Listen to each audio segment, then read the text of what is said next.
Hey everybody, it's Dak here from the Ed Boys, and welcome to our green charm collecting guide. I'm going to give you a few tips in this guide on how to collect green charms using melee. If you're here to fight Bloodvelds for a Slayer assignment, or just to fight them in general, then this guide will also work for you. Keep in mind you need 50 Slayer to fight these monsters. We're going to start the guide with an inventory and gear setup. Afterward, I will show you a typical trip to the Bloodvelds. If you want to skip to one of the two sections of the guide, click on it now. Keep in mind this is not the only way to collect green charms or to kill Bloodvelds, this is just my preferred method.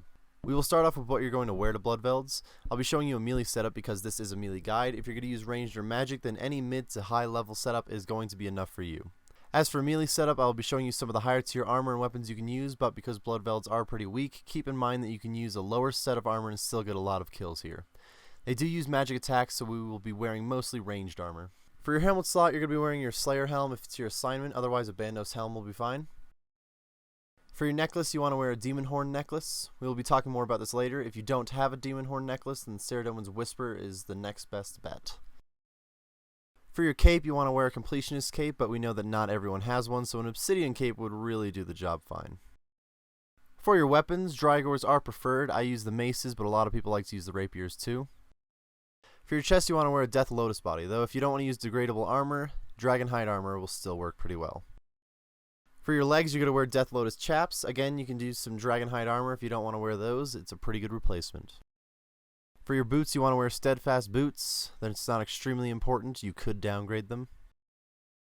For gloves, you're going to go ahead and wear Torva Gloves. Gloves are similar to boots. You can downgrade them too. For a ring, a Berserker Ring will do fine. For your aura, Vampirism is usually preferred, but Penance and Reverence do work well too. In your pocket, you do want the Charming Imp. It's going to pick up the charms for you, allowing you to focus on killing the Bloodvelds. Let's move on to the inventory. You're going to want to bring some food. If you're lower level, you can bring a little bit of extra food. You're not going to need too much though, because they are pretty weak.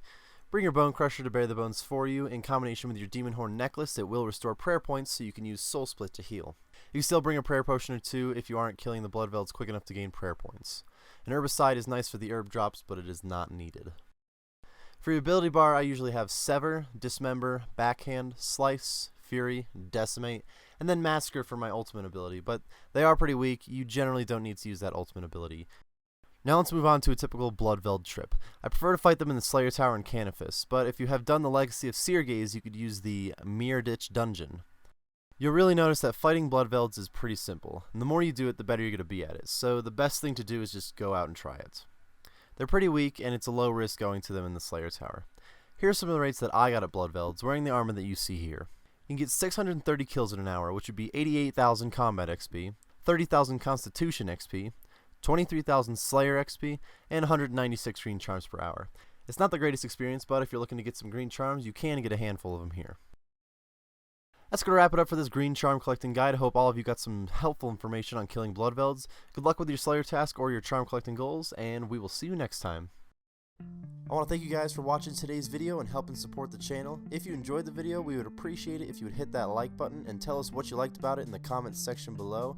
If you're looking for more videos like this one, then go ahead and join the cul-de-sac by clicking that subscribe button, and follow us on Twitter at @TheEdBoys.